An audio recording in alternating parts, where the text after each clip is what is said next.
Jalatamtoota hordoftoota chaanaalii kiyyaa akkam jirtu nagaa keessanii baga jiraatanii jira alhamdulillah ውድና ውድ የተከበራችሁ እህት ወንድሞቼ እንዴት ናችሁ? ሰላም ናችሁ ወይ? እኔም አለሁ አልሐምዱሊላህ። ውዶቼ ይጠቅመናል ብዬ ያሰብኩትን ትምህርት ይዤ መጥቻለሁ። እሱም ምንድነው እንዴት አድርገን አዲስ አካውንት መክፈት እንደምንችል ነው። አብረን የምናይ ይሆናል። በኦሮምኛ ነው የምናገረው። አክቲንጉን እየተከታተላችሁኝ የማታውቁት ልጆች መክፈት ትችላላችሁ።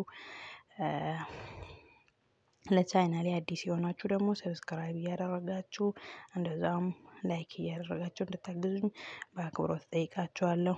ከበጀምታፍ jalatamtoota obboleeyyan kiyyaa akkaawuntii haarawaa akkaataa itti banannu isin barsiisuudhaaf qophii xumuree dhufeetiin jira. Jalqaba akkaawuntii haarawaa isin banachuudhaaf bakka yuutuubii keessanii seentu piroofaayilii keessanirra jechuudha. Kun iddoo kanatti piroofaayilii keessanirra seentu achi booda isi kana tuqxu si ol deebitee jirtu rog-sadiitti achi booda mallattoo ida'uu kana tuqxu. Mallattoo ida'uu kana booda ofiisaatii kun akkas naanna'aa jira. San booda waan jawala keessanii cufattan ni tuqxu. Ammas akkasuma naanneetu kan nu fidu. Kan barumsa keenya keessatti barumsa lamadha kan isin barsiisu. Inni tokko akkaawuntii jawala biraarraa fiddanii jawala keessanirra galfachuudha. Inni tokko immoo akkaawuntii haarawaa uummachuudha. Akkaawuntii haarawaa uummachuuf itti kana tuqxu. Akkaawuntii kabiroo fiddanii jawala keessanirra galchuu fi bakka kanatti iimeelii fiddanii galchitu. Baada iimeelii galchitan neekistii tuqxu. Neekistii yoo tuqxan paaswordii isin gaafata. Bakka paaswordii yeroon isa haarawaa kireetii godhamu isinitti agarsiisu bakka paaswordii yeroo geenye san booda isa kanallee isin yaadachiisa. Amma garuu haarawaa irraa itti fufna. Yaani daqiiqaa heddummeessuu dhiisuuf jechuudha. Haarawaa uumuudhaaf ani otoon iimeelii of harkaa qabaadhee amma iimeelii of harkaa hin qabu naaf galcha. Iimeelii galchee kana xumuree kee deebi'ee haarawaa kireetii godha daqiiqaan heddummaatus jechuudha. Amma garuu iimeelii waan of harkaa hin qabneef isin iimeelii iddoo kana galchitu. Yeroo iimeelii iddoo kana galchitan neekistii tuqxu. Neekistii booda paaswordii isiniin jedha. Paaswordii bira bakka geenye akkam akka gootan isinitti agarsiisa. Amma garuu haarawaa irraa eegalla. Kireet akkaawunti kan jedhu. Innis lama ta'ee kan nu dhufu. Tokko for myself jedha. Tokko to manage my business jedha. Isa kam tuqnaa? Isa for myself jedhu tuqna. Sababiin isaas isa to manage my business jedhu yoo tuqne isin yaani yeroo namaaf idaatanu inni isin namaaf idaatanu isiniif hin hojjetu jechuudha. Sababiin isaas akkaawuntii sirrii waan hin taaneef jechuudha. Inni ida'u namaaf ofii keessaniifis ofii idaatanii yoo ilaaltan inni ida'u. Lamaaniyyuu fayyadamee ilaaleera waan ta'eef iyyuu for myself jettu kana filannoo keenya godhannaa. Filadheetiin jira. First name and last name jedhee na gaafatee jira. Maqaa koo itti naqadha. Waan feetan itti naqachuu dandeessu maqaa. Waan feetan itti naqachuu ni dandeessu.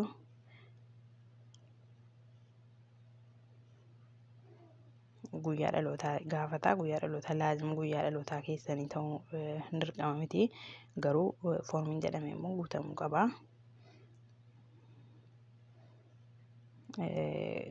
Jeendar bakka jedhu ni tuqxu. Jeendariin saala keessanii kan barbaadan itti naqxu as keessa. Dhiira taatanus shamara taatanus hin mul'isu jettanus kan feetan itti naqxu. Anamma kan shamaraa filadheetiin jira. Neekistii ittiin dhufee bu'a.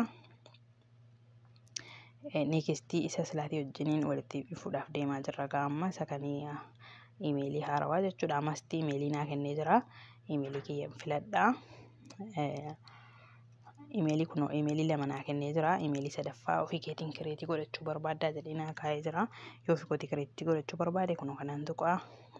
Yoo kan jarri naa kennan barbaade immoo kunoo kanaan tuqaa. Nama fakkeenyaaf isuma tokkoffaarra jiru filadhaa. Achi neekistiin tuqaa. Neekistii silaatiin walitti dhufnee irra gaala amma lama ta'eera barumsi keenya. Bakka akkaawuntii jawala biraarraa fiddanii jawala keessanirra galfachuu.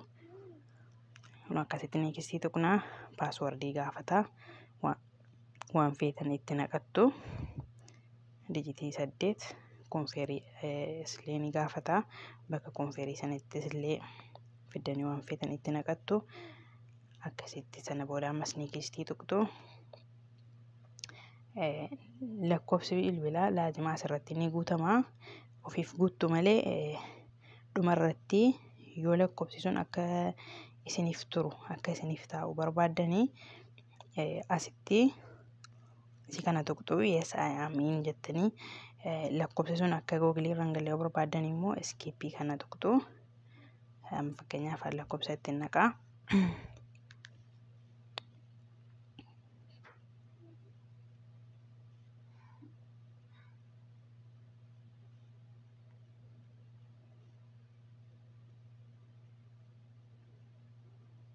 Lakkoofsatti naqeetiin jira. Skippiin tuqaa.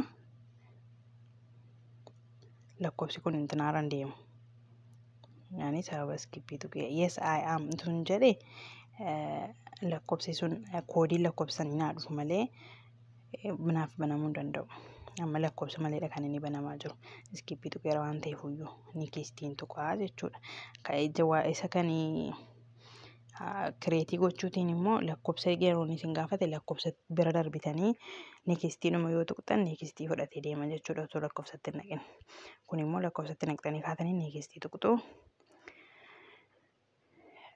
Seera yuutuubiiti kuni. Seera akkaawuntiitii maaliif seera yuutuubiitiin jedhee seera akkaawuntiin ittiin banatamudha. Agrii jettanii tuqxu. Agrii jettanii agriitti kana tuqxu. Akka barreeffama kan dubbistanii barruutti isiniif ifeetti jechuudha. Akkasitti akkaawuntii haarawaa kireetii godhachuu ni dandeenya. Akkaawuntii heddummeeffannee fakkeenyaaf namaafis idaanee namnillee akka nuuf ida'u goonee heddummeeffachuu ni dandeenya. Ofii keenyaafis immoo kanuma keenya iyyuu idaanee irraa fayyadamuus ni dandeenya. Kan biraa immoo wanti isin xabu yoo jiraate akka maatiinaaf taatanu maatiinaaf ta'udha. Kun akkaawuntiidhuma ammaan kireetii godhe keedha. Isinitti agarsiisa irra deebi'ee jechuudha. Maatiinaaf ta'uudhaaf akka gabaabaatti maqaa kiyya akkasitti barreessitu.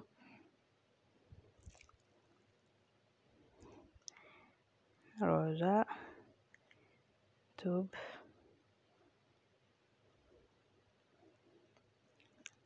RS kaapitaaliidhaan isoo ta'e leetariidhaan uumaa rakkoon qabunni. Kan isin kadhadhu ammas walii yoo kadhannee uumaa rakkoon qabu jedhetii yaada obboleeyyan kiyyaa jalqaba irratti viidiyoo daqiiqaa muraasaaf osoo naaf ilaaltanii san booda laayikii gootanii laayikii booda sabiskiraayibii naaf gootanii hedduu tokko natti tola. Sababiin isaas akka narraan kaafneef jechuudha. Inni biraan kun amma maqaa kiyya akkasitti barreessee viidiyoo kiyyallee baneetiin jira. Gaafa daqiiqaa lamaaf yookaan daqiiqaa lamaaf walakkaa ilaalee laayikii godhee san booda sabiskiraayibii tuqaa jechuudha. Akkaawuntichi immoo isa ta'uu isaa isinitti agarsiisuudhaaf kun akkasitti deebiitan kun gaaruma wantinaan tuqaa sabboontuu Oromoo kan amma kireetii godhee akkasitti akkaawuntii keessan heddummeeffattanii irraa akka fayyadamtan kabajaaf jaallaan isin gaafadha.